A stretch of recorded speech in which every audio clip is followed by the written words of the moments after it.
Boa tarde, meu nome é Kennedy Pessoa Barbosa, quinto período de Letras pelo UNES. Vou falar um pouco sobre a epopeia, o gênero épico. Vou aproveitar aqui um slide que foi fornecido pelo professor Alex Donizete Rosário. A divisão do gênero épico a gente pode fazer em conceito, estrutura textual, classificação, principais obras, principais autores. Nesse pequeno vídeo nós vamos falar sobre definição, gênero, origem e importância do gênero. A palavra épico vem do grego éticos, épicos, que significa versos, poema. A construção da narrativa é em versos e poemas.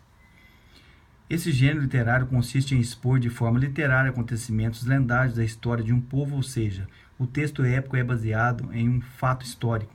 Entretanto, apresenta elementos imaginários, fictícios, dando ao texto uma conotação literária. Este gênero, além de apresentar fatos históricos, engloba também figuras fantasiosas que têm com o intuito de interferir diretamente nos acontecimentos, ajudando ou atrapalhando os personagens. Essas figuras fantasiosas geralmente são deuses que agem diretamente sobre a vida dos personagens, direcionando suas ações.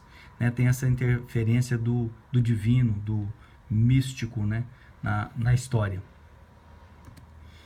O texto épico nada mais é do que uma narrativa em verso, considerando alguns elementos estruturais que o caracterizam.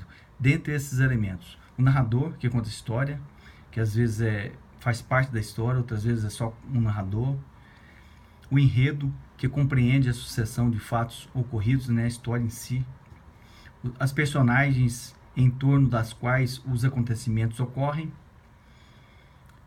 Tempo, que é, em geral, no passado. O espaço onde as ações dos personagens ganham vida, onde ocorreu a história.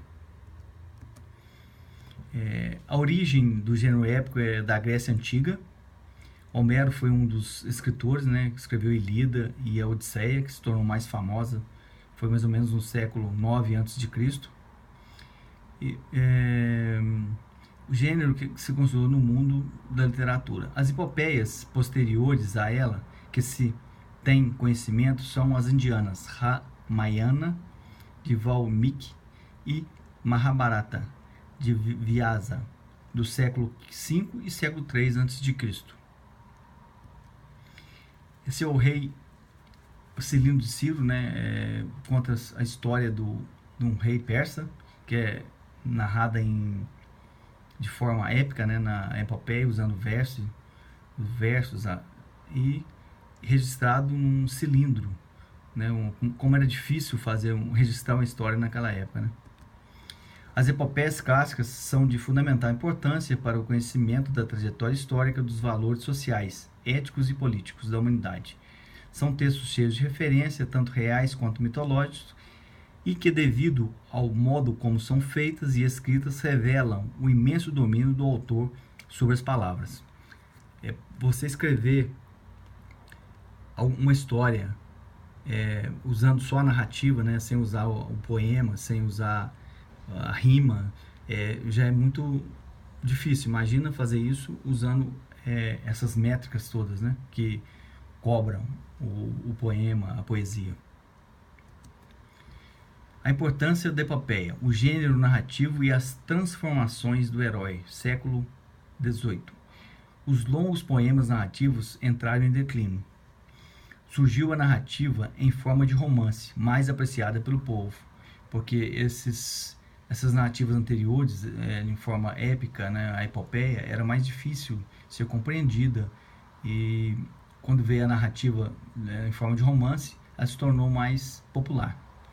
O herói passa a representar mais o indivíduo, um herói mais humano, mais perto do ser humano. Não se valorizam mais as conquistas pátrias por meio de herói, o salvador da pátria, o salvador de uma nação. Não é mais necessário construir literariamente o conceito de pátria. O herói moderno é humano, sujeito a erros, a fracassos, mas o que importa é o seu caráter. E muitas das vezes importa a intenção do ser humano, Os obstáculos do herói deixam de ser extraordinários e estão ligados à autoafirmação de sua identidade como indivíduo. Fica mais próximo do humano, mais próximo da realidade.